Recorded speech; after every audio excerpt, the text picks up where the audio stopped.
দিয়ে দিন।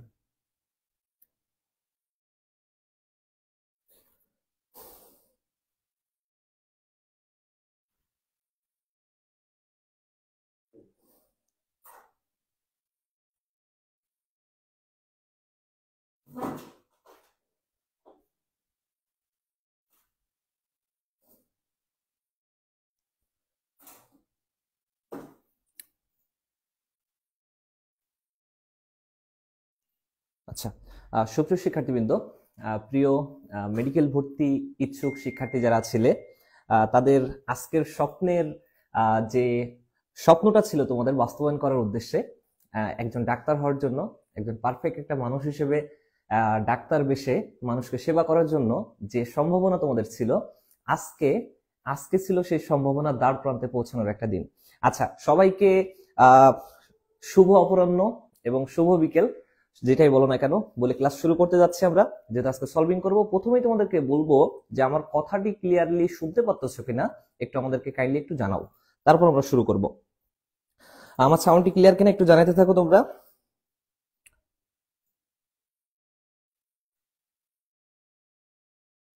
আমি একটু যারা যারা ক্লাসে জয়েন করতেছো সবাইকে একটু মেনশন করে দাও, আমি একটু সবাইকে একটু মেনশন করি, তারপর আমরা সলভিং এ চলে যাব।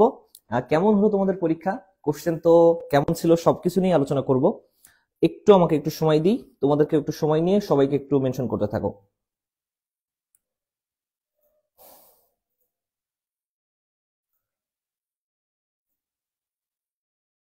যারা অলরেডি লাইভে জয়েন করেছো তোমরা একটু জানাও যে কথাটি সাউন্ডটি ক্লিয়ার কিনা, কথা স্পষ্টভাবে বুঝতে পারতেছো না, বুঝতে পারছো কিনা একটু জানাও আমাদেরকে আগে।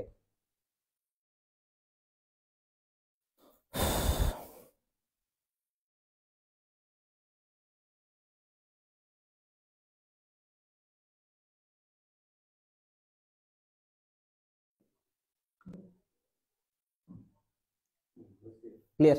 আচ্ছা, ডান। আচ্ছা, থ্যাংক ইউ। তোমরা সবাই একটু জয়েন করে একটু জানিয়ে দাও সবাইকে কাইন্ডলি, আমরা সলভিং এ চলে যাব। সবাই একটু জানাইতে থাকো কে কোন জায়গা থেকে ক্লাস করছো এবং তোমাদের পরীক্ষা আসলে কেমন হয়েছে, কেমন ভাবে তোমরা সবকিছু সলভ করতে পারছো কিনা। যা যা পড়াইছি আমি বলবো প্রায় 70 থেকে 80% ডাইরেক্টলি কিন্তু কমন এসছে। আমি সেটা প্রুফ সহকারে তোমাদের সামনে তুলে ধরবো। আমরা সলভিং এ যাবো তার আগে বলে রাখি, কোশ্চেন কিন্তু একেবারে ইজি ছিল, বুঝছো। বিগত বছরের সলভিং এর নাই আজকের কোশ্চেন ছিল, বিগত বছরের মেডিকেলের যা কোশ্চেন ছিল এবছর ছিল সব থেকে ইজি। এটার জন্য কিন্তু কাটমার্ক অনেক বেশি হয়ে যাবে। প্রতি বছর আমরা দেখি সাধারণত 64 থেকে 68-র ভিতরে কাটমার্ক থাকে, কিন্তু এবছর কিন্তু কাটমার্ক অবশ্যই ধরে রাখো একটু বেশি হয়ে যাবে। আচ্ছা, থ্যাংক ইউ। আচ্ছা, অলরেডি দেখতেছি আমরা প্রায় 190 জোড়া চোখ আমাদের সামনে চলে এসছে। তোমরা একটু কমেন্ট করে জানাতে থাকো। আমি দেখতেছি যে অনেকেই জানাচ্ছ যে আসসালামু আলাইকুম ভাইয়া। ওয়ালাইকুম আসসালাম। জি ভাইয়া, ক্লিয়ার। হ্যাঁ, সবাইকে, অনন্ত যারা আছো, অনন্ত সরকার, সবাইকে একটু মেনশন করতে থাকো। আমরা ক্লাস শুরু করবো, এখনই শুরু করব।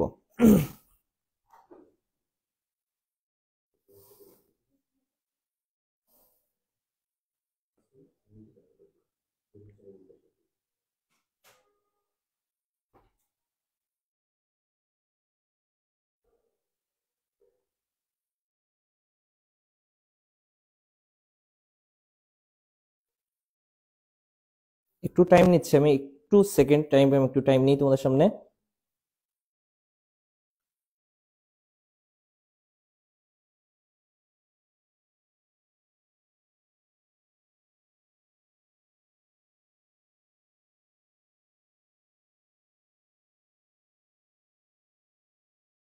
আচ্ছা, চলো শুরু করে দিই, আজকের ক্লাস শুরু করে দিই আমরা। তোমাদেরকে বলবো যে 30টা কোশ্চেন ছিল, তোমরা জানো সবাই যে 30টা কোশ্চেন ছিল। 30টা কোশ্চেন আমি তোমাদের সামনে তুলে ধরছি। যে সবকিছুর মধ্যে বলবো যে বায়োলজি যে 27 থেকে 28টা কোশ্চেন কিন্তু এমনিতেই পারা উচিত। তোমাদের ইংরেজির যে কোশ্চেনটা ছিল আমি বলবো এটাও অনেক ইজি দিছে এবছর। ফিজিক্স কেমিস্ট্রি থেকে একটু দিছে, একটু ঘুরাই দিছে, কারণ ম্যাথ কোশ্চেন দিছে। সাধারণত মেডিকেলে কোনো ম্যাথ কোশ্চেন থাকে না, কিন্তু এবছর দিয়ে দিছিল। তারপরও বলবো কোশ্চেন অবশ্যই অবশ্যই অনেক সহজ ছিল। চলো আমরা একটু কোশ্চেন সলভের দিকে চলে যাই। তোমরা সবাই জানাইতে থাকো কে কোন জায়গা থেকে ক্লাস করছো, একটু জানাইতে থাকো। অলরেডি প্রায় 200 জন সুই সুই তোমরা জয়েন করছো। আমি কোশ্চেন সলভে চলে গেলাম। দেখো, প্রথমেই কোশ্চেন আছে আমাদের যে নিচের কোনটি মালবেসি গোত্রের উদ্ভিদ। মালবেসি গোত্রের উদ্ভিদ তোমরা সবাই জানো, আমি একটু ব্যাখ্যা করে দেখাই তোমাদের। ম্যালভেসি বলতে তোমরা সবাই জানো ম্যালভেসি হচ্ছে দ্বিবীজপত্রী উদ্ভিদ। ওকে, আমি তোমাদেরকে বারবার বলেছি পোয়েসি এবং ম্যালভেসি এই দুইটা ভালো করে পড়তে। ঠিক আছে, চারটা অপশন ছিল, দেখো তো চারটা অপশনে কি কি ছিল?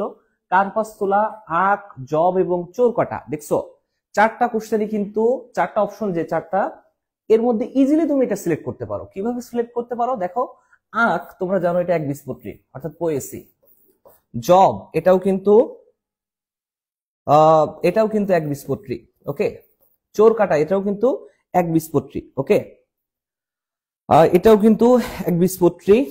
সো তোমরা ডাইরেক্টলি বুঝতে পারতেছো যে কার্পাস তুলা তোমাদেরকে বলেছিলাম তিনটা পয়েন্ট পড়তে, একটা হচ্ছে জবা, একটা হচ্ছে মেস্তাপাট, একটা হচ্ছে মেস্তাপাট, আর একটা হচ্ছে কি বলতো এই যে কার্পাস তুলা।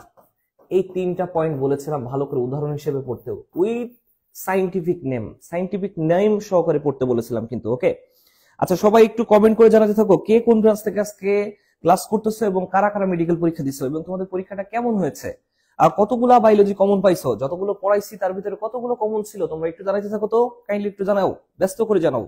ফার্ম গ্রেড ব্রাঞ্চ ইউসিসি অবশ্যই ধন্যবাদ, ফার্ম গ্রেড ব্রাঞ্চে যারা আছো। মৌসক ব্রাঞ্চ ইউসিসি ধন্যবাদ, তোমাদেরকে সবাইকে ধন্যবাদ। শিয়াব যারা লক্ষ্মীবাজারে আছো সবাই একটু লক্ষ্মীবাজারে সবাইকে একটু মেনশন করে জানাইতে থাকো অলরেডি। আচ্ছা চলো এরপরে দেখো তাহলে অ্যান্সার কোনটা হবে বলো তো? একের অ্যান্সার অবশ্যই হবে কার্পাস তুলা।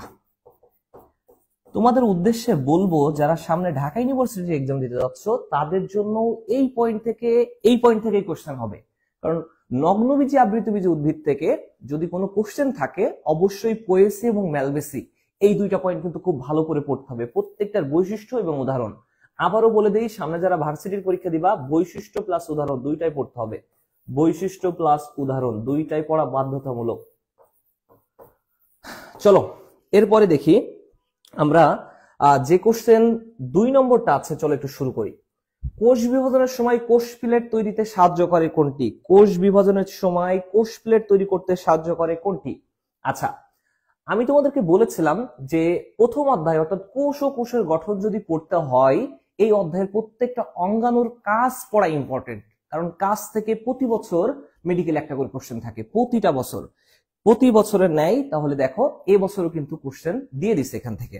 আচ্ছা সেই জায়গা থেকে বলবো দেখো তো এটা কিভাবে সলভ করতে পারি আমরা। আমি একটু, তোমরা সবাই তো মুখস্থ করে অ্যান্সার করছো, বাট আমি তোমাদেরকে দেখো ইজিলি মুখস্থ ব্যতীত সামান্য বেসিক দিয়েও কিভাবে অ্যান্সার করা যায়। তোমরা সবাই পড়ছো লাইসোজোম হচ্ছে ফ্যাগোসাইটোসিস করে, লাইসোজোম কি করবে? ফ্যাগোসাইটোসিস করবে, তাহলে এটা অবশ্যই অ্যান্সার হবে না। আচ্ছা চলো তাহলে এটা বাদ গেল, এটা অবশ্যই কি গেল? বাদ গেল। গলগি বস্তি অর্থাৎ গলগি বডি যেটা, ঠিক আছে, এটা হবে অ্যান্সার। কেন হবে? কারণ আমি তোমাদেরকে পড়াইছি যে কোষ প্লেট অর্থাৎ কোষের একটা প্লেট তৈরি করতে গেলে অবশ্যই কার্বোহাইড্রেট লাগে, এবং কার্বোহাইড্রেটের কাজটা কে করবে বলতো? অবশ্যই যে গলগি বডি করবে, তাহলে অবশ্যই অ্যান্সার কোনটা হবে? Golgi body. যদি বলো মাইক্রোটিউবুলস আর রাইবোজোম কেন হলো না, তোমাদেরকে পড়িয়েছিলাম মাইক্রোটিউবুলস মাকুতন্তু তৈরিতে সাহায্য করে, মাকুতন্তু। ওকে, আর রাইবোজোম সম্পর্কে তোমরা তো জানোই প্রোটিন ফ্যাক্টরি হিসেবে কাজ করে। কি কারণে বলতো? প্রোটিন ফ্যাক্টরি হিসেবে কাজ করে। তাহলে সবাই একটু অ্যান্সারটা বলো তো কোনটা অ্যান্সার হবে, সবাই কমেন্টের মাধ্যমে জানাও কোনটা অ্যান্সার হবে। অবশ্যই অ্যান্সার হবে কোনটা বলো তো? এই যে বি, গলগি বডি। কারা কারা এই কোশ্চেনটার সঠিক উত্তর দিয়েছো? আজকে যারা পরীক্ষা দিছো কারা কারা এই কোশ্চেনের সঠিক অ্যান্সার দিছো জানাইতে থাকো একটু। আচ্ছা এরপরে আসো আমরা যাব 2 নম্বরের পরে 3 নম্বরে চলে যাব। 3 নম্বর কোশ্চেনে দেখো, 3 নম্বর কোশ্চেনে আমরা কি করতে পারি? 3 নম্বরে বলতেছে, আচ্ছা এই কোশ্চেনটার অ্যান্সার কারা কারা সঠিক করছো একটু জানাও, কারা কারা আজকে পরীক্ষা দিছো এবং অ্যান্সারটা অবশ্যই সঠিক দিতে পেরেছো। স্যার এইগুলা থেকে কি ডিউতেও কোশ্চেন আসবে নাকি? অবশ্যই যে কোশ্চেন গুলো দিছে প্রত্যেকটি ইম্পর্টেন্ট টার্ম থেকে কোশ্চেন দিছে। সো যেমন আজকে বলেছি প্রত্যেকটা ক্লাসের পরে আমি বলেছিলাম এইটা ইম্পর্টেন্ট, তোমরা আজকে তার প্রুফ পেয়েছো যে আসলে ইম্পর্টেন্ট কিনা এবং সেখান থেকে কোশ্চেন আসছে কিনা। সো ডিউতেও আমি একই কথা বলবো, ডিউ অবশ্যই এই ধরনের ইম্পর্টেন্ট কোশ্চেন থেকে, ইম্পর্টেন্ট টার্ম থেকে তোমাদেরকে কোশ্চেন তুলে দিবে। সো বি কেয়ারফুল গাইস, কারণ এখান থেকে কিন্তু অবশ্যই কোশ্চেন থাকবে, এবং আজকের কোশ্চেন সলভ করতে গিয়ে দেখবো অনেক কিছু তোমরা নতুন করে জানছো, এটা স্বাভাবিক। আচ্ছা চলো 3 নম্বর কোশ্চেনে যাই। কোনটি রেস্ট্রিকশন এনজাইম হিসেবে কাজ করতেছে? চলো কোনটি রেস্ট্রিকশন এনজাইমের কাজ? অ্যান্সার করা ট্রাই করো তো, কোনটি রেস্ট্রিকশন এনজাইমের কাজ? কোনটি রেস্ট্রিকশন এনজাইমের কাজ? তোমরা তো এটা চোখ বন্ধ করে পারা উচিত, চোখ বন্ধ করে এই অ্যান্সারটা পারা উচিত তোমাদের।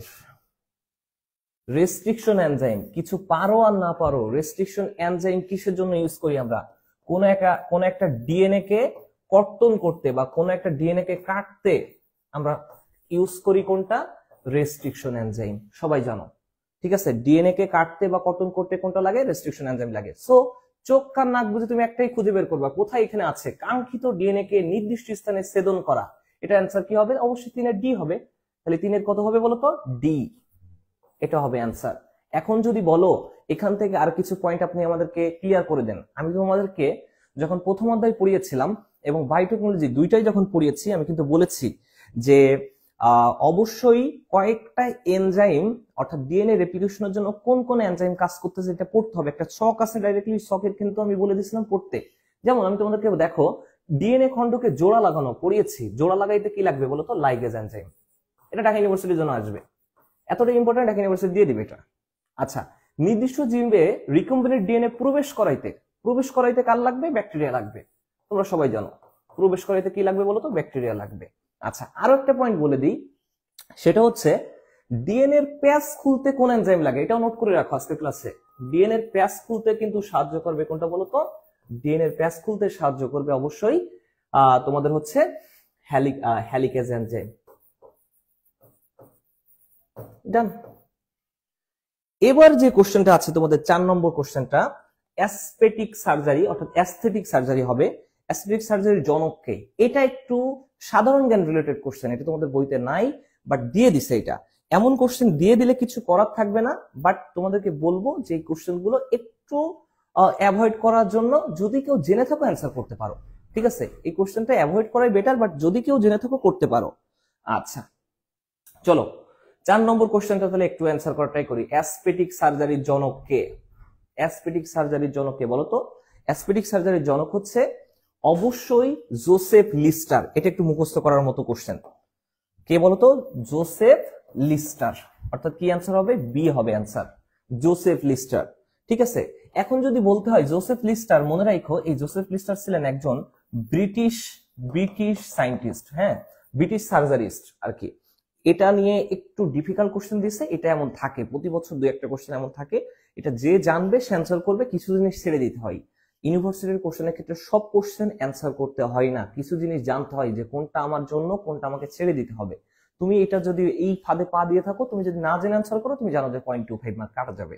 আর 0.25 মার্কের জন্য তোমার সিরিয়াল ফিস হয়ে যাবে 1000, কিছু না, মাত্র 1000 সিরিয়াল ফিস হয়ে যাবে। তুমি জানো যে মেডিকেলের সিটি আছে 5380, এই 0.25 এর জন্য তোমার সিরিয়াল ফিস হয়ে গেছে অলমোস্ট ধরো 1000। তাহলে কি হবে এবার নিজেই ভাবতে পারো। আচ্ছা, ঠিক একইভাবে এই একই জিনিসটা কিন্তু তোমাকে অ্যাপ্লাই করতে হবে প্রতিটা ইউনিভার্সিটি পরীক্ষার ক্ষেত্রেও, কারণ প্রত্যেকটা ইউনিভার্সিটি তোমাকে কিন্তু লোভ সামলাইতে হবে। তোমাকে জানতে হবে যে আমি না জানলে আমি অ্যান্সার করবো না। তুমি ভুল দেখাইলে কিন্তু 0.25 মার্ক। ইউনিভার্সিটির ক্ষেত্রেও তোমার এই 0.25 মার্কের জন্য 500 থেকে 700 সিরিয়াল পিছিয়ে যাবে, এটা শিওর থাকো। ওকে, আচ্ছা চলো। পারি নাই, তাসমেতা জানেছেন পারি নাই, পারবেন না তো, পড়বেন না তো, আপনাদের এত করে বলছি পড়তে, সবকিছু পড়েন না তো। আচ্ছা চলেন এবার আসেন, এপিমেরালস বলা হয় কোন ধরনের উদ্ভিদকে? এপিমেরালস বলা হয় কোন ধরনের উদ্ভিদকে? এটা একটু অ্যান্সার করা ট্রাই করেন তো। এটা আমি অ্যান্সার দিব না, কারণ এটা কি আমি ক্লাসে বলছিলাম যে কিছু জিনিস যেমন থ্যালোফাইট, হ্যালোফাইট, মেসোফাইট এই ধরনের উদ্ভিদগুলো নিয়ে পড়তে। Easy answer. এইটা আপনাদের ডাইরেক্টলি বলবো, এটা আপনাদের আবুল হাসান স্যারের বইতে নাই, আপনি শিওর থাকেন এটা আবুল হাসান স্যারের বইতে নাই, কিন্তু আব্দুল আলিম স্যারের বইতে ডাইরেক্টলি কিন্তু এটা কোটেশন দিয়ে তাও লেখা আছে। ঠিক আছে, অবশ্যই এপিমেরালস মানে মনে রাখবেন এটা খরা জাতীয় উদ্ভিদ, অর্থাৎ খরা জাতীয় উদ্ভিদ। খরা মানে বোঝেন তো, খরা জাতীয় উদ্ভিদের ক্ষেত্রে এটা সামঞ্জস্য থাকবে, খরা জাতীয় উদ্ভিদের ক্ষেত্রে এটা গুরুত্বপূর্ণ। আচ্ছা, এটা অবশ্যই হবে কি খরা সহনশীল উদ্ভিদের ক্ষেত্রে এটা হয়ে থাকবে। তাহলে 5 নম্বর গেল, এবার আসেন 6 নম্বর। নিচের কোনটিতে হাইডার বহিঃকোষীয় পরিপাক ঘটে? কত হাজার বার এই জিনিসটা যে পড়িয়েছি আপনাদের, বহিঃকোষীয় পরিপাক। আমি কিচ্ছু জানি না, বহিঃকোষী হোক অন্তঃকোষী হোক, আমি আপনাদেরকে পড়িয়েছি একটা জিনিসই, পরিপাক মানে সিলেন্ট্রন। হাইডা বা নিডারিয়া পর্বের প্রাণীর ক্ষেত্রে যদি পরিপাকের কথা থাকে, পরিপাক মানেই বলেন তো কি? সিলেন্ট্রন। এভাবেও পড়িয়েছি রিটেনের জন্য আপনাদেরকে, সিলেন্ট্রনকে কেন পরিপাক সংবহন গহ্বর বলে। এই যে দেখেন এখানে বলেই দিছে পরিপাক সংঘটিত হয়। তাহলে আপনি জানেনই তো সিলেন্ট্রন দ্বারা আমরা কি করি, পরিপাক সংবহন হয়ে থাকে। তাহলে অ্যান্সার কোনটা হবে, অবশ্যই হবে সিলেন্ট্রন। কোনটা হবে বলেন তো, সিলেন্ট্রন হবে অবশ্যই। অনেকেই বলতে পারেন যে এটা গ্যাস্ট্রোডার্মিস কেন হইল না, অনেকের মাথায় পরীক্ষা হলে মনে হইতে পারে গ্যাস্ট্রোডার্মিস। আচ্ছা, আমি আপনাদেরকে পড়িয়েছি হাইডার ক্ষেত্রে যেটা বাইরের কোষ, এটাকে বলা হয় কি বলেন তো, অ্যাপিডার্ম। অ্যাপিডার্ম, এই অ্যাপিডার্মের আরেকটা নামই হচ্ছে গ্যাস্ট্রোডার্ম। এটা তো একটা আর একটা ফর্ম বাবা, এটা তো অ্যান্সার না। কিন্তু পরিপাক সংগঠিত হয় কোনটার মাধ্যমে, সিলেন্ট্রনের মাধ্যমে। সিলেন্ট্রনকে পরিপাক সংবহন গহ্বর বলে, আমি আপনাদেরকে পড়িয়েছি, বারবার পড়িয়েছি। আচ্ছা, এরপর আসেন আমরা চলে যাই, এটা কে কে পারছেন একটু কমেন্টের মাধ্যমে জানাইতে থাকেন, কে কে পেরেছেন এটা কে কে পেরেছেন একটু কমেন্টের মাধ্যমে জানান তো আমাদেরকে।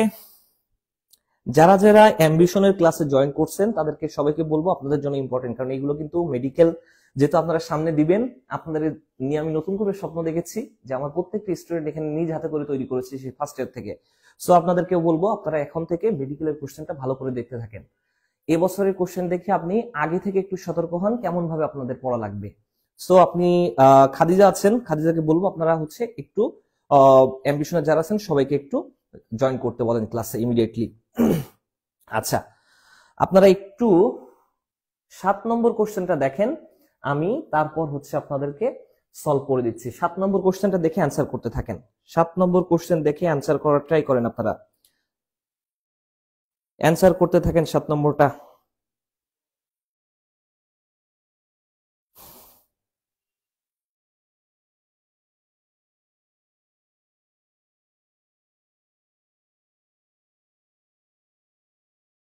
আচ্ছা, এরপর 7 নম্বরটা করতে থাকেন আপনারা। ধনিয়া ব্রাঞ্চে যারা আছেন সবাইকে মেনশন করতে থাকেন, সায়েন্স ল্যাবের যারা আছেন মেনশন করতে থাকেন। আমি একটু একটু আপনাদের সময় দিচ্ছি, আপনারা সলভ করেন। 7-8 কোশ্চেন দেখতে থাকেন আপনারা।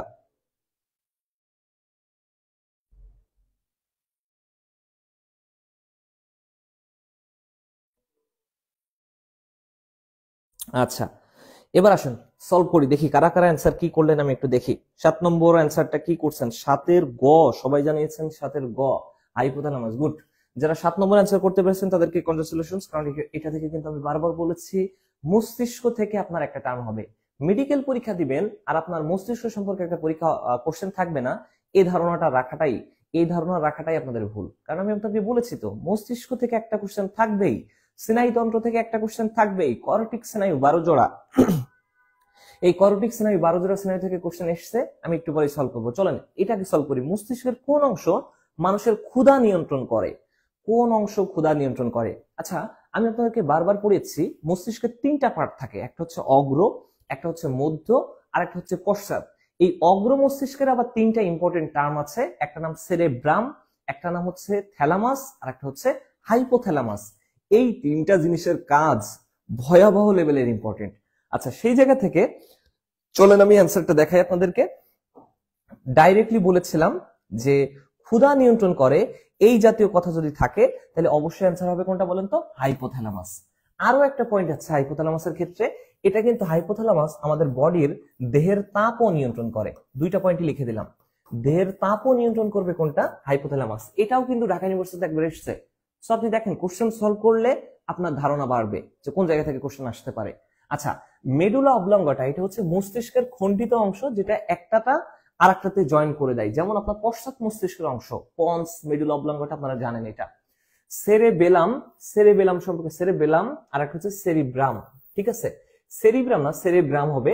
সেরেব্রামের ক্ষেত্রে পয়েন্টটা কি বলেন তো, আপনাদের যত রকমের আমাদের বডির কাজ আছে সেটা হচ্ছে আপনার স্পর্শ, ঘুম টুম যতগুলো আছে সবগুলোকে নিয়ন্ত্রণ করবে এই সেরেব্রাম। আর সেরেবেলামের ক্ষেত্রে লাস্ট একটা পয়েন্ট, এটা ভারসাম্য রাখতে সাহায্য করে। এটা নিয়ে ইম্পর্টেন্ট কিছু আর বলতেছি না। চলেন ডেল্টয়েড 8 নম্বর কোশ্চেনটা দেখি, অর্থাৎ 7-এর কোশ্চেন তাহলে সলভ করে কোনটা পাইলাম আমরা, সি। 7-এর সি হবে হাইপোথ্যালামাস। এবার আসেন 8 নম্বর। 8 নম্বর যখন আমি কোশ্চেন সলভ করব তার আগে দেখেন তো, এটা অবশ্যই বলবো কোন অধ্যায়ের কোশ্চেন এটা, এটা হচ্ছে চলন এবং অঙ্গচলনা, অর্থাৎ আপনাদের জুলজি বইয়ের 7ম অধ্যায়ের কোশ্চেন। চলন এবং কোনটা বলেন তো, অঙ্গচলনা থেকে কোশ্চেন দিছে। আমি বলেছিলাম আপনাদেরকে এই অধ্যায় পড়তে গেলে আমি এখন যা বলতেছি ঢাকা ইউনিভার্সিটির ক্ষেত্রে আমার সেম কথাই থাকবে আপনাদের। চলন অঙ্গ চলন পড়তে গেলে আপনাদের পড়তে হবে মস্তিষ্কের হাড় সম্পর্কে এবং প্রত্যেকটা হাড়ের শনাক্তকারী বৈশিষ্ট্য। এই যে ডেলটয়েড টিউবারসিটি যেটা দিছে আপনাদেরকে, আমি আপনাদেরকে পড়িয়েছি ডেলটয়েড রিজ কথা থাকলেই বা ডেলটয়েড কথা থাকলেই চোখ কান নাক বুঝে মনে করবেন এটা হিউমেরাস। আমাদের হাতের এই হাড়টার নাম কি? হিউমেরাস। হিউমেরাসের দুইটা পয়েন্ট পড়তে বলেছিলাম, একটা হচ্ছে অ্যানাটমিক্যাল গ্রিবা আর একটা হচ্ছে ডেলটয়েড রিজ। এই দুইটা পয়েন্ট পড়লে কিন্তু এনাফ, শেষ। আচ্ছা, যদি বলা হয় রেডিয়াস এবং আলনা থেকে কি করব, বলেন তো আপনাদেরকে পড়িয়েছি কিনা স্টাইলয়েড প্রসেস, তারপর হচ্ছে জিফয়েড প্রসেস, এবং স্কাপুলাতে তো ডাইরেক্টলি বলেই দিছি যে স্কাপুলা মানেই মনে রাখবেন গ্লেনার্ড গহ্বর। স্কেপুলা মানে কি? গ্লেনার্ড গহ্বর। এটাও পরীক্ষা আসার মতো কোশ্চেন ছিল এবং সামনে কোথাও না কোথাও ইউনিভার্সিটি পরীক্ষা দিলে এই কোশ্চেন পাবেন আপনি, এটা শিওর থাকেন, প্রতি বছর এখান থেকে কোশ্চেন হয়। আচ্ছা, এখন দেখেন এরপরের কোশ্চেনটা, তাহলে এই কোশ্চেনটার অ্যান্সার করতে পেরেছেন কিনা? 8 এর কোনটা বললাম আমরা অ্যান্সার, তাহলে হবে 8 এর ডি হবে। 8 নম্বর অ্যান্সার করতে পেরেছেন কিনা আপনারা একটু নিজেরা একটু ভাবতে থাকেন। এটা 8 এর ডি অ্যান্সার হবে, এটা ফাইনাল। আমি যে কোশ্চেনগুলোর অ্যান্সার দিচ্ছি আপনারা জানি না কোথায় কি অ্যান্সার পেয়েছেন, বাট আমি প্রত্যেকটা কোশ্চেন আপনারা ক্রস চেকিং করতে পারেন, আমি বইয়ের পেজ সহকারে বলে দিতে পারি আপনাদেরকে। প্রত্যেক দিন আমি একটা কথাই বলেছি, অন্য কোনো বই সহায়ক বই পরের কথা, বাট মেন বই হচ্ছে আপনার মূল ভিত্তি। আজকে আপনি দুই একটা বাদে, যেগুলো বাইরের কোশ্চেন ওইগুলো বাদে আপনি একটা কোশ্চেন দেখাইতে পারবেন না যে বইয়ের বাইরে এসছে। সো আপনাদের জন্য কতটা ইম্পর্টেন্ট ছিল মেন বই, আজকের পরীক্ষাতে আপনারা খুব ভালোভাবে বুঝতে পারবেন। আচ্ছা চলেন এবার আমরা দেখি ফুসফুসের আবরণকে কি বলে। 9 নম্বর কোশ্চেন সলভ করার ট্রাই করেন, সবাই পারার কথা এটা। 9 নম্বর কোশ্চেন পারার কথা সবার, এতটা ইজি কোশ্চেন। ফুসফুসের আবরণ, এটা কি কোনো কোশ্চেন বলেন? এই কোশ্চেন যদি অ্যান্সার করতে না পারেন তাহলে পারবেন কোনটা? আচ্ছা 9 নম্বর কোশ্চেন দেখেন তো, 9 নম্বর কোশ্চেন ফুসফুসের আবরণকে কি বলে? আচ্ছা আমি চলে যাই অ্যান্সারে চলে যাই। ফুসফুসের আবরণকে আমরা বলি কি? পিলুরা। কি বলি বলেন তো? এই যে এইটা হবে, আপনাদের বইতে এইভাবে দেওয়া আছে পিলুরা। কতবার পড়িয়েছি আপনাদেরকে যে কোনো না কোনো আবরণ থেকে একটা কোশ্চেন হবে। সো 9 এর অ্যান্সার হবে কি বলেন তো? ডি। এবার আসেন এখান থেকে আর কি জানতে পারেন, আরো 3টা তো অপশন ছিল, এগুলো কি আপনারা জানেন কিনা একটু যাচাই করে নেন আপনাদের নিজের কাছে। গ্লিসন ক্যাপসুল, এটা কোন কিসের আবরণ? এটা হচ্ছে লিভার বা যকৃতের আবরণ। লিভার বা যকৃতের আবরণের নাম হচ্ছে গ্লিসন ক্যাপসুল। পেরিকার্ডিয়াম, বারবার পড়িয়েছি, হৃৎপিণ্ডের আবরণের নাম কি বলেন তো? পেরিকার্ডিয়াম। আচ্ছা এরপর আসেন ডায়াফ্রাম, এটা কি হবে? ডায়াফ্রাম হবে। ডায়াফ্রামের বাংলা হচ্ছে মধ্যচ্ছদা। এটা হচ্ছে আমাদের বডির উদর গহ্বর এবং বক্ষ গহ্বর। এই যে আমাদের উদর গহ্বর অর্থাৎ পেটের যে গহ্বর, বক্ষ গহ্বর মানে কি বুকের যে গহ্বর, এই দুইটা গহ্বরকে আলাদা করছে যে পার্টটা, তার নাম কি বলেন তো? ডায়াফ্রাম। তো 4টা অপশনই আপনাদের জানা উচিত, ইজিলি পারা উচিত। এই কোশ্চেনগুলো কিন্তু ইজিলি আপনাদের পারা উচিত। আচ্ছা অ্যান্সার করেন তাইলে। 10 নম্বরে চলে যাই আমরা, 9 নম্বর গেল আমাদের, 10 নম্বরে চলে যাই চলেন। ক্রেব চক্রটা কোথায় সংঘটিত হয়? একটু মিস্টেক আছে কোশ্চেনে টাইপিং এ। ক্রেব চক্র কোথায় সংঘটিত হয়? কোথায় সংঘটিত হয় ক্রেব চক্র? অ্যান্সার করার ট্রাই করেন। বাচ্চা কাচ্চা যারা আছেন সবাই পারবেন এটা। ফার্স্ট ইয়ার থেকে সেকেন্ড ইয়ার থেকে অ্যাডমিশন পর্যন্ত সবাইকে পড়িয়েছি ক্রেব চক্র কোথায় সংঘটিত হয়। যেটা আমাদের শোষণের 4টা পার্ট আছে, পড়িয়েছি বারবার, গ্লাইকোলাইসিস, অ্যাসিটাইল কোয়ে, ক্রেব চক্র, ইলেকট্রন প্রবাহতন্ত্র। এবং এই ক্রেব চক্র নিয়ে আরো কত পয়েন্ট বলেছি যে ক্রেব চক্রে 24 অণু এটিপি তৈরি হয়, কতবার বলেছি। তাহলে কোথায় সংঘটিত হয় 24টা? 10 নম্বর অ্যান্সার করার ট্রাই করেন। 10 নম্বর অ্যান্সার করার ট্রাই করেন, কে কে পারেন দেখি।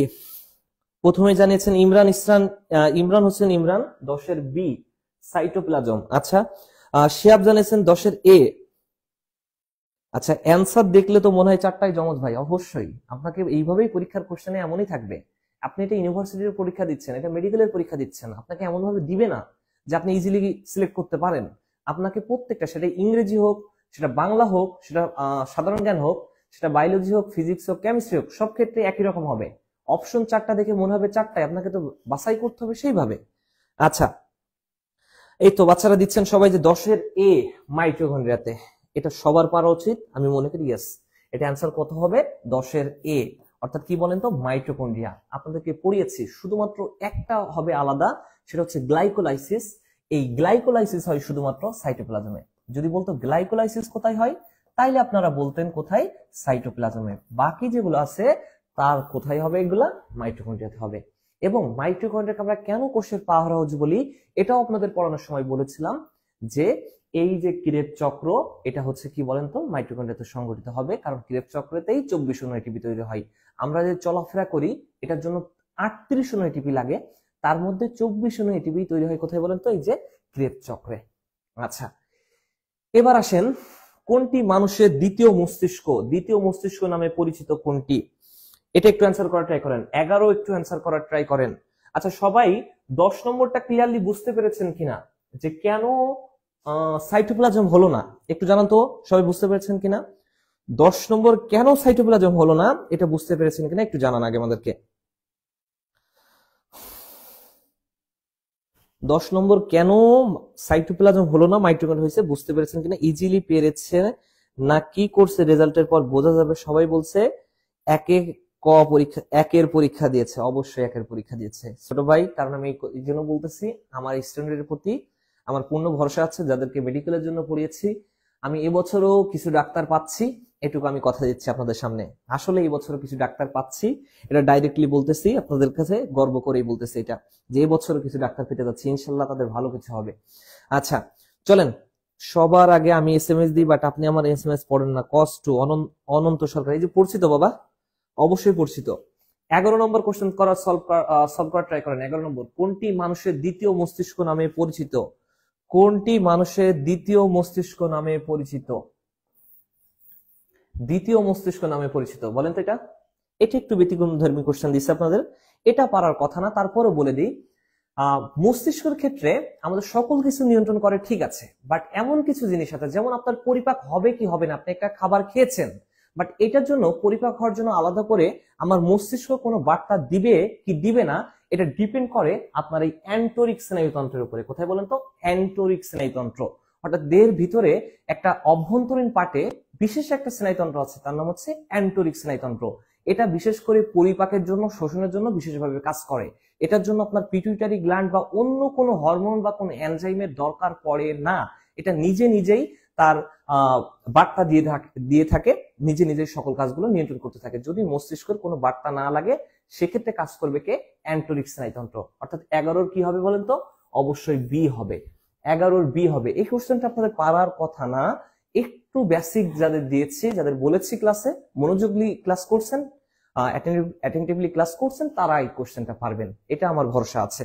আচ্ছা এবার আসেন, আচ্ছা 13 নম্বরে চলে আসেন। জেনেটিক ইঞ্জিনিয়ারিং এর প্রধান জীবসাধনী হলো কি? জীবসাধনী হলো কি? দেখেন তো, অ্যান্সার করার ট্রাই করেন তো। এটা চোখ কান নাক বুঝে পারার কথা, ইজিলি পারবেন, এটা ইজিলি পারা উচিত। জেনেটিক ইঞ্জিনিয়ারিং কথা যেখানে থাকবে, আপনি ইজিলি ভাবতে পারেন জেনেটিক ইঞ্জিনিয়ারিং মানে কি বলেন তো? DNA change. কি বলেন তো? DNA change. আচ্ছা, ডিএনএ চেঞ্জ কথা যদি থেকে থাকে, তাহলে আপনাকে খুঁজে বের করতে হবে কোথায় ডাইরেক্টলি ডিএনএ নিয়ে কথা আছে। এফ ফ্যাক্টর ডিএনএ নিয়ে কথা না, রেস্ট্রিকশন এনজাইম ডিএনএ নিয়ে কথা না, কারণ রেস্ট্রিকশন এনজাইম মানে কি বলেন তো? ব্যাকটেরিয়া। আচ্ছা এবার আসেন এক্সপ্লান্ট। এক্সপ্লান্ট মানে কি? মাতৃ উদ্ভিদ। আপনি একটা টিস্যু কালচার করবেন, টিস্যু কালচারের জন্য কোন জিনিসটা ইউজ করবেন? একটা পাতা, পার্শ্বমুকুল, কক্ষমুকুল, কোনটা ইউজ করবেন? এটাকে আমরা বলি কি? এক্সপ্লান্ট। প্লাজমিড, অ্যান্সার কোনটা হবে? প্লাজমিড। কেন? কারণ প্লাজমিড কাকে বলে? ব্যাকটেরিয়ার ডিএনএ কে আমরা বলে থাকি প্লাজমিড। ব্যাকটেরিয়াতে যখন দ্বিসূত্রক ডিএনএ থাকে, এখানে যখন বৃত্তাকার কুণ্ডলিত অবস্থায় থাকে এবং এটা যখন সাইটোপ্লাজমে অবস্থান করে, তখন সেটাকে আমরা কি বলি বলেন তো? প্লাজমিড বলি। কতগুলো পয়েন্ট বললাম একটু খেয়াল করবেন। ব্যাকটেরিয়ার ডিএনএ, দ্বিসূত্রক ডিএনএ, কুণ্ডলিত বৃত্তাকার ডিএনএ, এবং যখন সাইটোপ্লাজমে মুক্ত অবস্থায় থাকবে, তখন সেটাকে আমরা কি বলবো? প্লাজমিড বলবো। বলেছি বারবার প্লাজমিড নিয়ে পড়তে। কে কে পেরেছেন একটু ট্রাই করেন, বলেন তো কে কে পেরেছেন এই কোশ্চেনটা।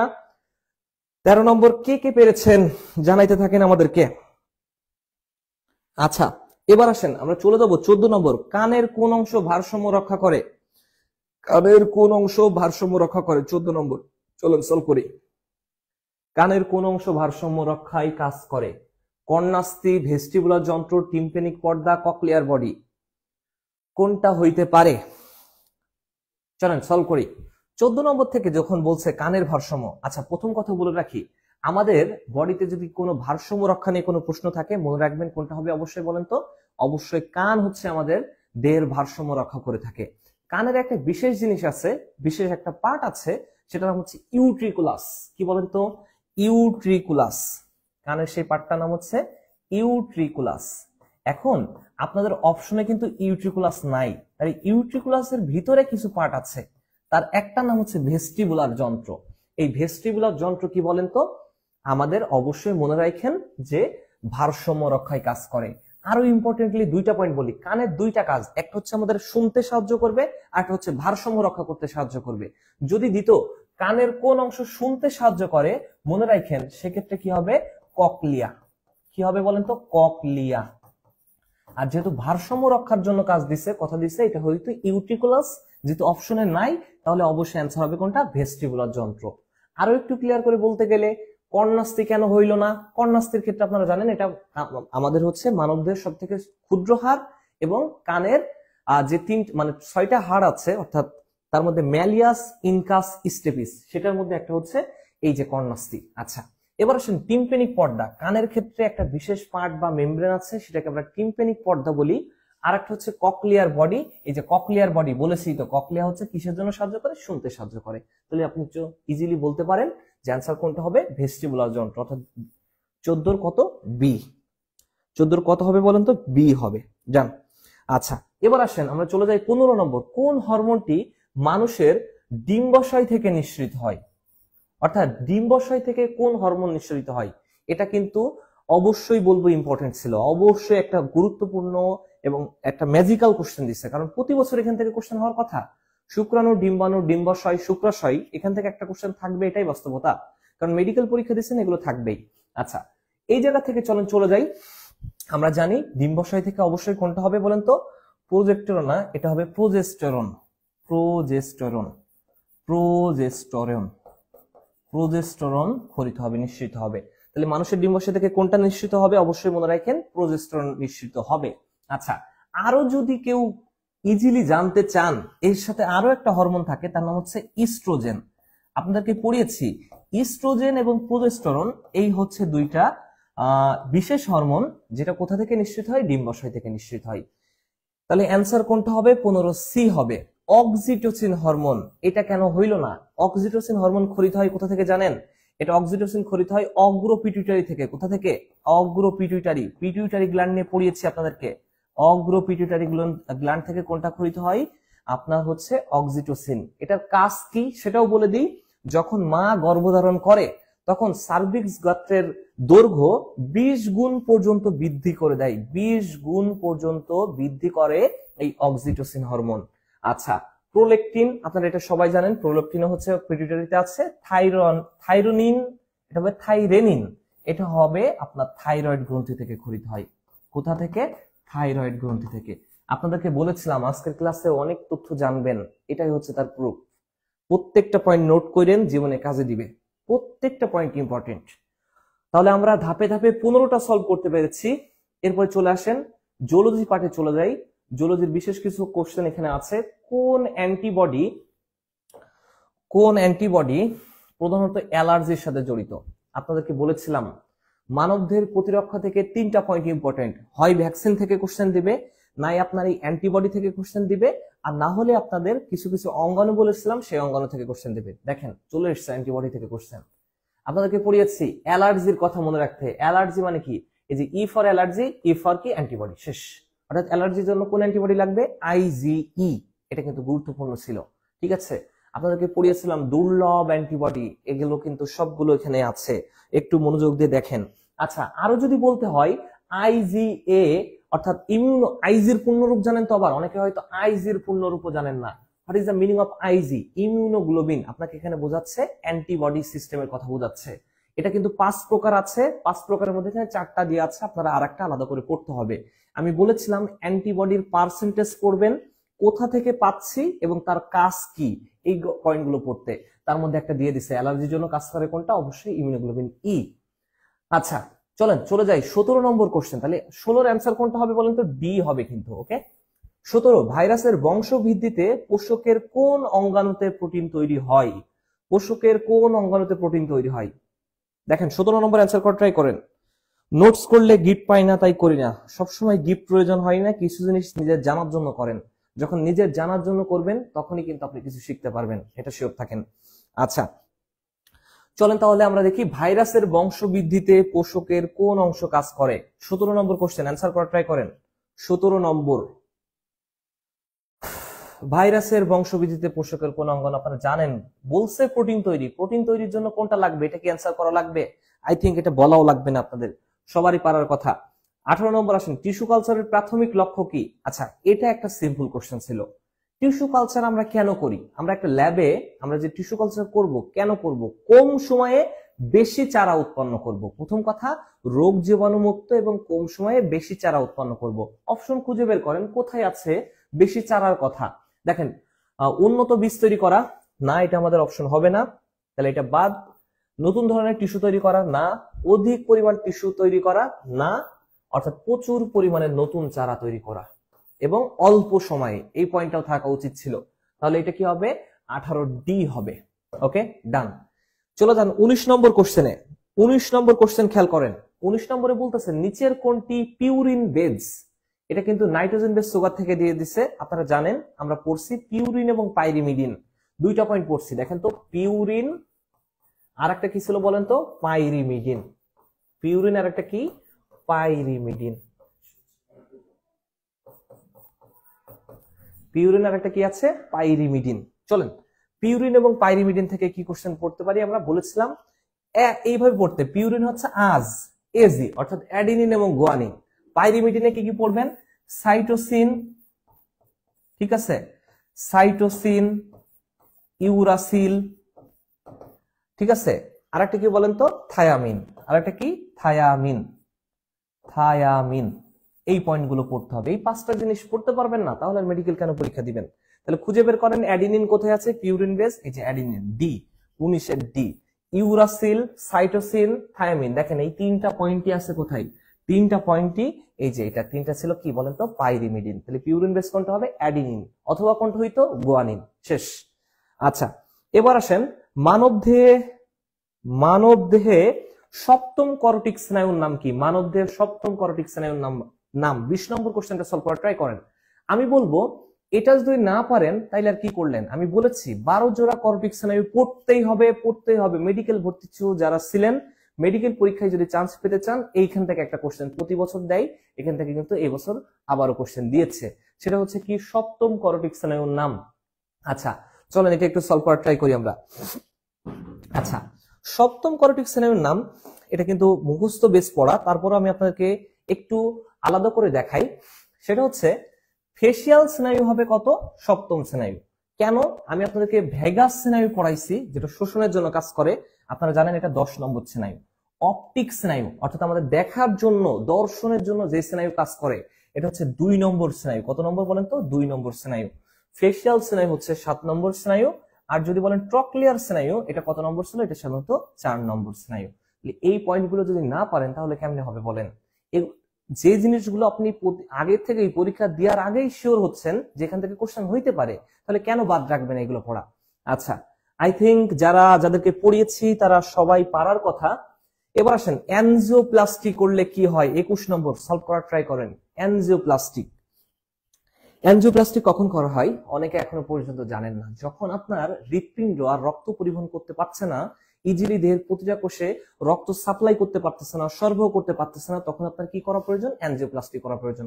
অ্যানজিওপ্লাস্টি যখন করা হয়, মনে রাখবেন আপনার বডির কোন একটা অংশ থেকে ধমনী কেটে আপনার হৃৎপিণ্ডের প্রাচীরে ধমনীর সাথে যুক্ত করা হয়। কেন করা হয়?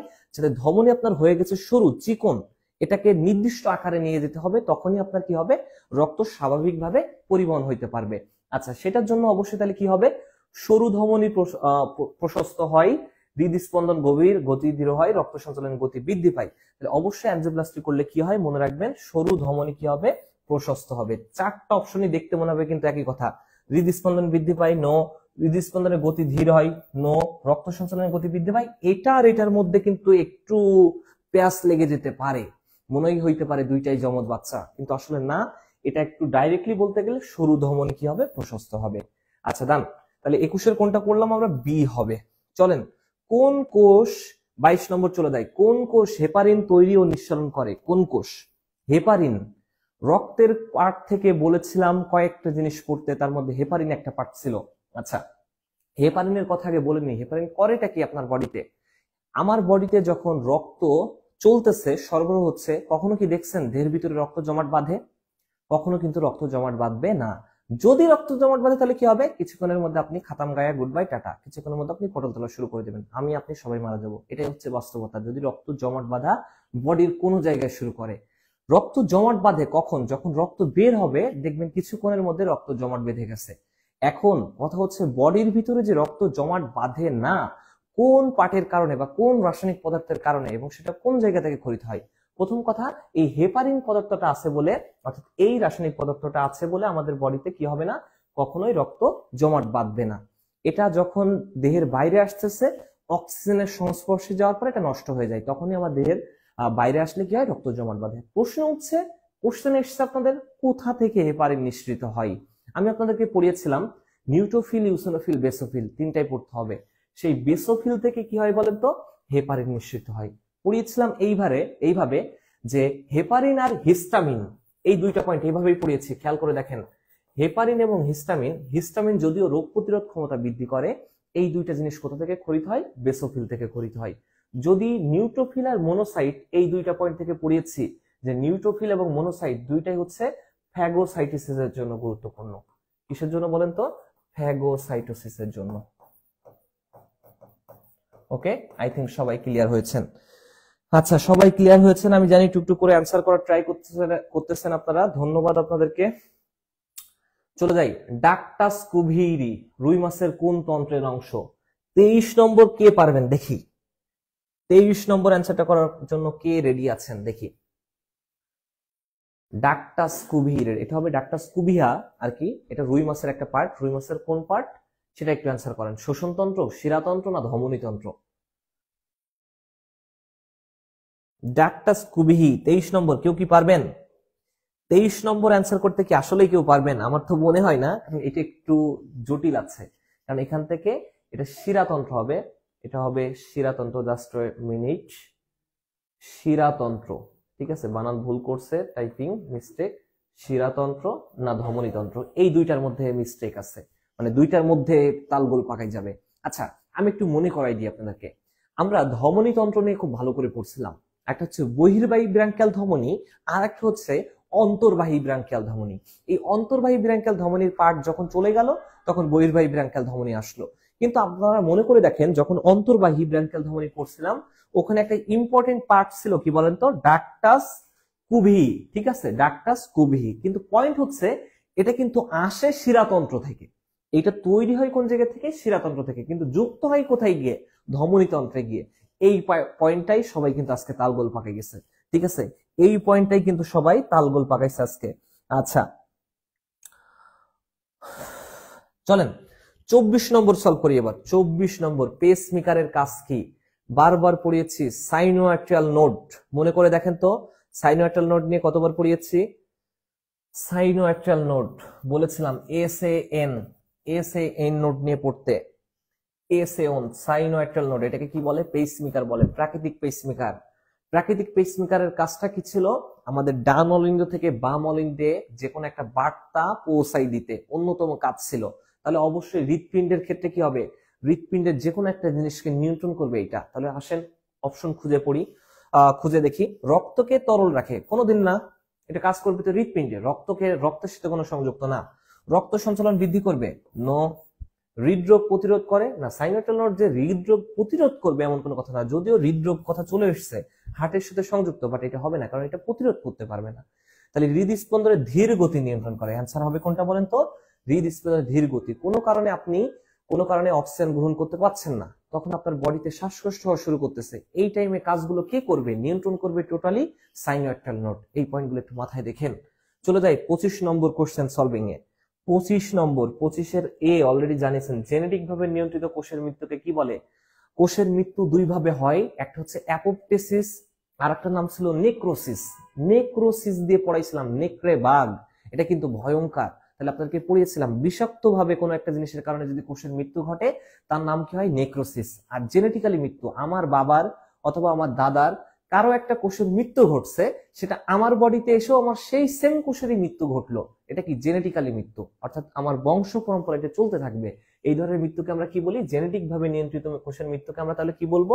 অ্যাপোপ্টেসিস বলবো। কি বলেন তো? অ্যাপোপ্টেসিস। অর্থাৎ এটার নাম কি? জেনেটিক্যালি মৃত্যু, অর্থাৎ সাধারণ মৃত্যু। যদি এটাও এইভাবেও দিতে পারতো, একটা কোষের সাধারণ মৃত্যু বলতে কোনটাকে বোঝায়, ঢাকা ইউনিভার্সিটি এমনও দিতে পারে, এই কোশ্চেনই রিপিট করে দিয়ে দিতে পারে যে জেনেটিক ভাবে নিয়ন্ত্রিত দিয়েছে, এবার দিয়ে দিল সাধারণভাবে একটা কোষের মৃত্যুকে আমরা কি বলতে পারি? সাধারণভাবে কোষের মৃত্যুকে আমরা বলবো, বলেন তো কি? অ্যাপোপ্টেসিস। যদি বলে বিষক্রিয়া বা পুষ্টির মাধ্যমে মৃত্যুকে কি বলে? নেক্রোসিস। ঠিক আছে, তাহলে অ্যান্সার কোনটা হবে? 25-এর এ হবে। আই থিঙ্ক সবাই বুঝতে পেরেছেন। আচ্ছা, চলে যাই 26 নম্বরে। নিচের কোন এনজাইমটি জমাট রক্ত গলাতে সাহায্য করে? নিচের কোন এনজাইমটি জমাট রক্ত গলাতে সাহায্য করে? 26 নম্বর অ্যান্সার করার ট্রাই করুন তো। এটা একটু ব্যতিক্রমধর্মী অ্যান্সার, পারেন কিনা দেখেন। 27 নম্বরে সলভ করে আসি, 26 নম্বর করতে থাকেন, আমি 26 নম্বর দেখাবো, একটু ব্যাখ্যা দিব। 27 নম্বর, শর্করা জাতীয় খাদ্য থেকে লিভারের সঞ্চিত উপাদান কোনটি? কতবার বলেছি বাবা বলেন তো যে গ্লাইকোজেন নিয়ে পড়তে, গ্লাইকোজেন নিয়ে পড়তে, গ্লাইকোজেন থেকে কোশ্চেন হবে। এই সেই গ্লাইকোজেন। দেখেন 27 নম্বর, আমরা যাই খাচ্ছি না কেন, বিশেষ করে কার্বোহাইড্রেট, এই কার্বোহাইড্রেট বা শর্করাটা যখন খাচ্ছি, অর্থাৎ ধান বলছি, আমরা যখন ভাত খাই, মুড়ি খাই, যখন আমরা চিড়া খাই, আলু খাই, সবগুলো কি শর্করা জাতীয় খাদ্য।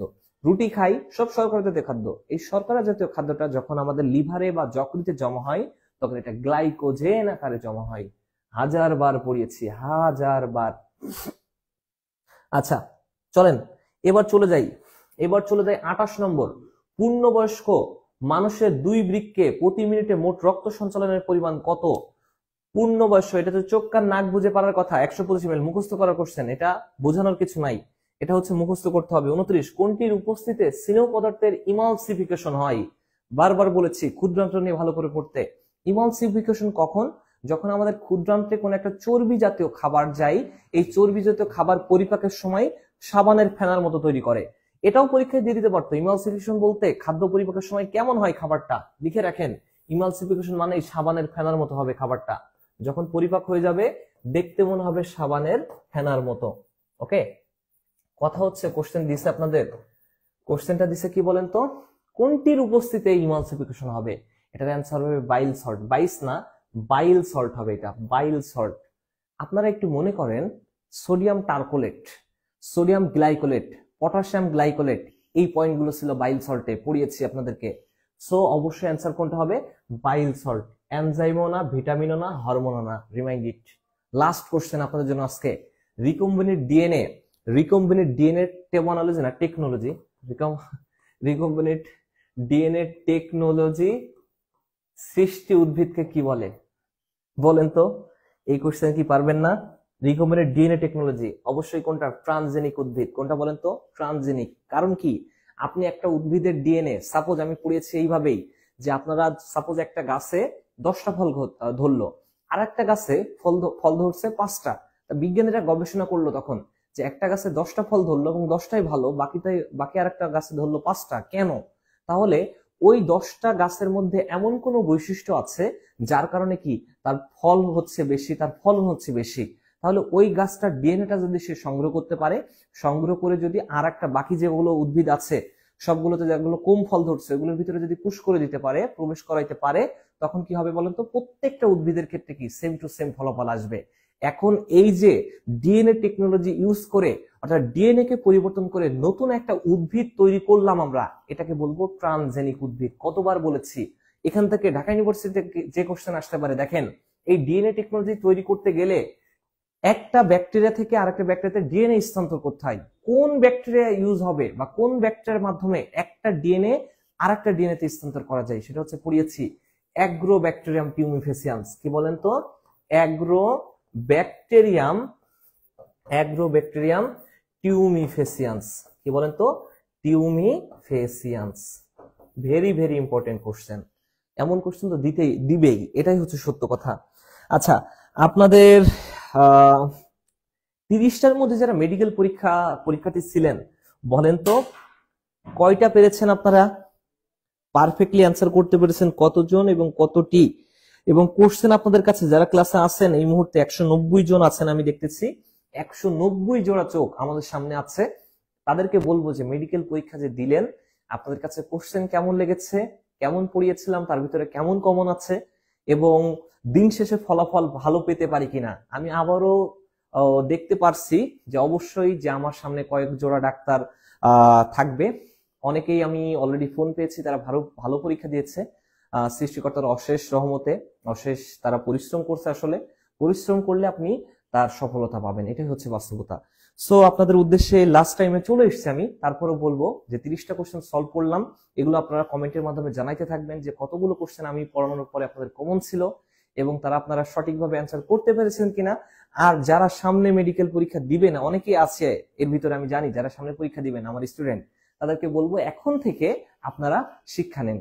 যদি কোনো ভুল থেকে থাকে যে আপনারা হচ্ছে এখনো ভুল করছেন, ভালো করে পড়তেছেন না, আমি চাই যত রকমের ভুল বায়োলজির সবকিছু হয়ে যাক ফুল। সেই জায়গা থেকেই বলবো যে অবশ্যই অবশ্যই আপনাদের ক্ষেত্রে দোয়া থাকবে, কিন্তু এখন থেকে প্রস্তুত হন। ঠিক আছে, আপনাদেরকে বলেছি আপনাদেরকে এক একটা স্টুডেন্টকে ধরে ধরে আমি ডাক্তার বানাবো। আসলে সত্য কথা, চেষ্টা করব আমার জায়গা থেকে, আপনারা সাথে থাকবেন। আচ্ছা যাই হোক, যারা পরীক্ষা দিয়েছেন তাদের উদ্দেশ্যে বলি যে আজকের পরীক্ষা দিয়ে অনেকেই হয়তো হতাশ হইতে পারেন, কিন্তু এইটুকু বলে রাখি একটা মেডিকেল পরীক্ষা মানেই আপনার স্বপ্ন শেষ না। অনেকেই শুধু মনে করে হয়তো আজকের পরীক্ষা দিয়ে যারা ভালো করেন নাই সবাই যে ভালো করবে এমন কোনো কথাও না। আর এই ভর্তি যুদ্ধে এসে যে বারবার ব্যর্থ হইলেই যে আপনার জীবনটা এখানেই থেমে যাবে এমন কোনো কথা না। একটা মেডিকেল পরীক্ষা দিচ্ছেন, চান্স হয় নাই, আপনার যে জীবন এখানে শেষ এমন কোনো কথা না। আপনি একটা ঢাকা বিশ্ববিদ্যালয়ে পরীক্ষা দিচ্ছেন, এখানেও যে চান্স না হলে আপনার অন্য কোনো সিদ্ধান্ত নিতে হবে এমন কোনো কথা না। কিন্তু জীবন মানেই যে শুধু ভার্সিটি পর্যন্ত বা মেডিকেল পর্যন্ত এমন কোনো কথা না। বাট আপনাদেরকে কেন বলেছি বারবার ভালো করে পড়তে, এখন দেখেন আপনি সফল হইলে এটুকু মনে রাখেন সফলতা নিয়ে অনেক গল্প হয়, ব্যর্থতার গল্প কেউ শুনতে চায় না পৃথিবীতে। এই জন্য জাস্ট বলেছি যাতে আপনারা একটা ভালো জায়গায় পৌঁছান। আমার কথা যেমন আপনারা শুনতেছেন, আমার জায়গায় আপনারা আসেন, আমি এটাই চাইবো। আমার স্টুডেন্ট তো আপনারা, আমার জায়গায় আপনারা আসবেন না? অবশ্যই আসতে হবে। সো সেই জায়গাটা তৈরি করার জন্য আপনাদেরকে বারবার বলেছি ভালো করে পড়তে, কিন্তু আবারও বলতেছি এই না যে আজকের পরীক্ষায় ব্যর্থ হইলে, সামনে যেগুলো পরীক্ষা দিচ্ছেন ব্যর্থ হইলে জীবন শেষ এমন কিছু মনে করেন না। শুধু একটু সফলতার জন্য পরিশ্রম করেন, যদি পরিশ্রম করেন আপনি সফল হবেন।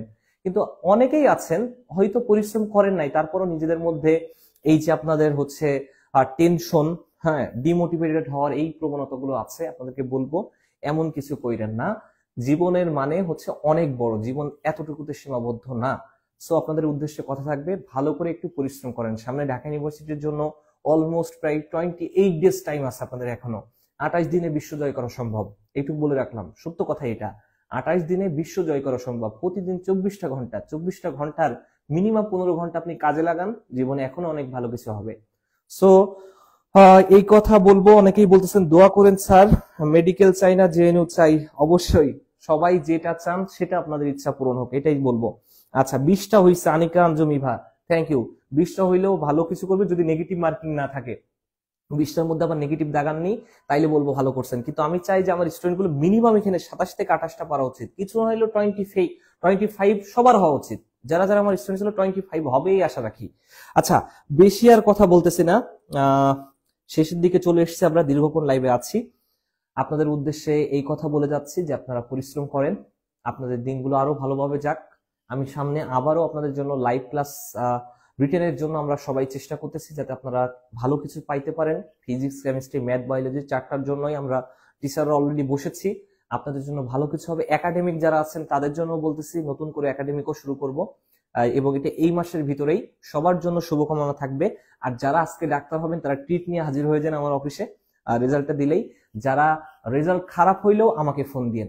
আমি কথা দিচ্ছি যে ভালো করছে তার আগে যে খারাপ করছেন সে আমাকে ফোন দিলে আমি তার ফোনটাকে ধরবো।